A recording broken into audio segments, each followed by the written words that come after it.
ચાર છોકરીઓ એક જ એપાર્ટમેન્ટની બહાર સ્કૂલની વાનની રાહ જોતી હતી અને ત્યાંથી એને ઉઠાવી ગયા છે અને એક એના નજીકનું બીજું અપાર્ટમેન્ટ છે ત્યાંથી. શહેરીજનોને અપીલ કરવામાં આવે છે કે આ પ્રકારના મેસેજ વેરીફાઈ કર્યા વગર સ્પ્રેડ ના કરે. બાળકો ગુમ થવાની કોઈ ઘટના સુરત શહેરમાં બની ન હોવાની વાત સમગ્ર તપાસ બાદ આવી કોઈ ઘટનાની પુષ્ટિ થઈ નથી.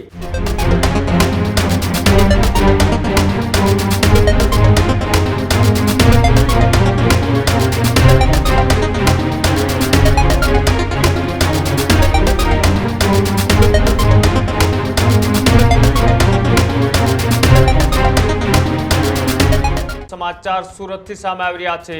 સુરતમાં સોશિયલ મીડિયા પર બાળકી ઉઠાવી જવાનો ઓડિયો વાયરલ મામલે ચકચાર.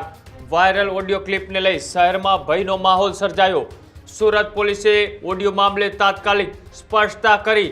બાળકો ગુમ થવાની કોઈ ઘટના સુરત શહેરમાં બની ન હોવાની વાત. વાયરલ ક્લિપમાં ઓપેરા હાઉસ નામના એપાર્ટમેન્ટનો ઉલ્લેખ કરવામાં આવ્યો હતો.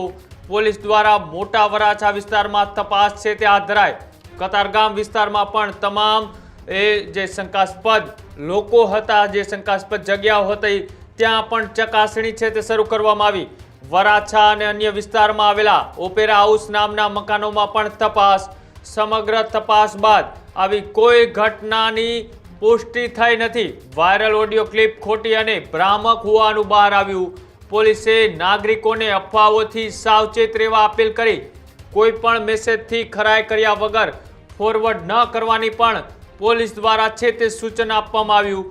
સોશિયલ મીડિયામાં જવાબદારીપૂર્વક વર્તન કરવાની પણ વિનંતી છે તે કરવામાં આવી. ખોટા મેસેજ અને અફવાઓ ફેલાવનારાઓ સામે કડક કાર્યવાહી થશે.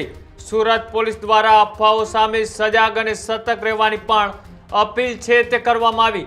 જે એક બાળકીઓને ઉઠાવી જવાનો સોશિયલ મીડિયાની અંદર એક ઓડિયો ક્લિપ છે તે જ્યાં ફરતી થઈ હતી. સુરતમાં ઓડિયો ક્લિપને લઈ શહેરના લોકોની અંદર એક ભયનો માહોલ હતો, તો સામે પોલીસે સઘન તપાસ છે તે શરૂ કરી હતી. કતારગામ અને વરાછા વિસ્તારમાં તપાસ શરૂ કર્યા બાદ આવી કોઈ પણ ઘટના છે તે સામે ન આવતા એ પોલીસ દ્વારા આજે આ ઓડિયો ક્લિપને લઈ પુષ્ટિ છે તે કરવામાં આવી છે. પેલા ઓડિયો ક્લિપ આપણે સાંભળીએ કે કેવા પ્રકારની ઓડિયો ક્લિપ છે તે વાયરલ થઈ હતી ને ત્યારબાદ પોલીસ દ્વારા આ મામલે શું પ્રતિક્રિયા આપવામાં આવી. હેલો એવરીવન, જય શ્રી કૃષ્ણ. તમે કોઈ પણ શહેરમાં રહેતા હોય, મને એક ચિંતાનો વિષય જણાવવો છે.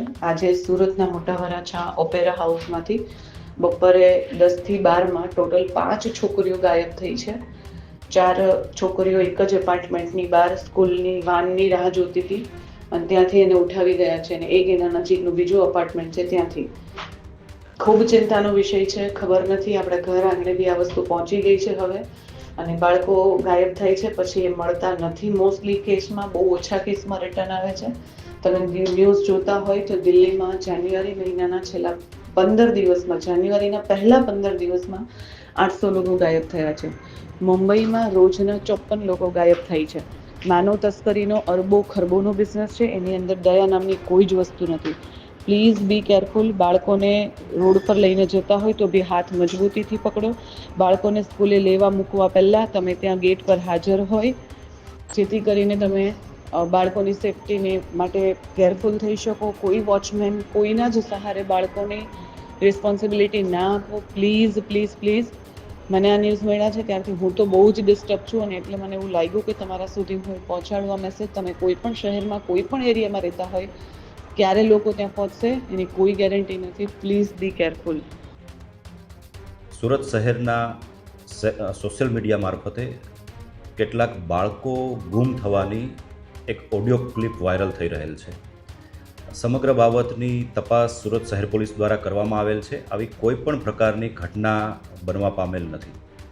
ઓડિયો ક્લિપમાં ઓપેરા હાઉસ નામના એપાર્ટમેન્ટમાંથી બાળકો ગુમ થયાની બાબતનો ઉલ્લેખ કરવામાં આવેલ છે. સુરત શહેરના અલગ અલગ વિસ્તારોમાં આવેલ તમામ ઓપેરા હાઉસમાં આ બાબતની ખરાઈ કરવામાં આવેલ છે.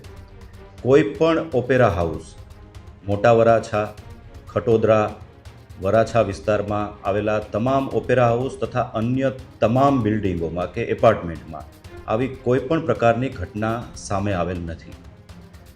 શહેરીજનોને અપીલ કરવામાં આવે છે કે આ પ્રકારના મેસેજ વેરીફાઈ કર્યા વગર સ્પ્રેડ ના કરે.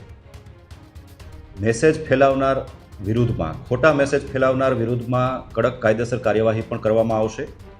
તેમજ આ પ્રકારની કોઈ પણ ઘટના ન બને તેના માટે શહેર પોલીસ સતર્ક છે અને સુરત શહેરના નાગરિકોની સુરક્ષા માટે સુરત શહેર કટિબદ્ધ છે. આ પ્રકારની કોઈ પણ ઘટના ધ્યાન પર આવે અથવા તો કોઈ પણ પ્રકારના ખોટા મેસેજ આપના સુધી પહોંચે, કૃપા કરી સ્થાનિક પોલીસ મારફતે તેની વેરિફિકેશન કરવું અને ત્યારબાદ ખરાઈ કરવી. કોઈ પણ સંજોગોમાં અફવા ફેલાવતા મેસેજ વાયરલ ન કરવા, તે તમામ શહેરીજનોને અપીલ કરીએ છીએ.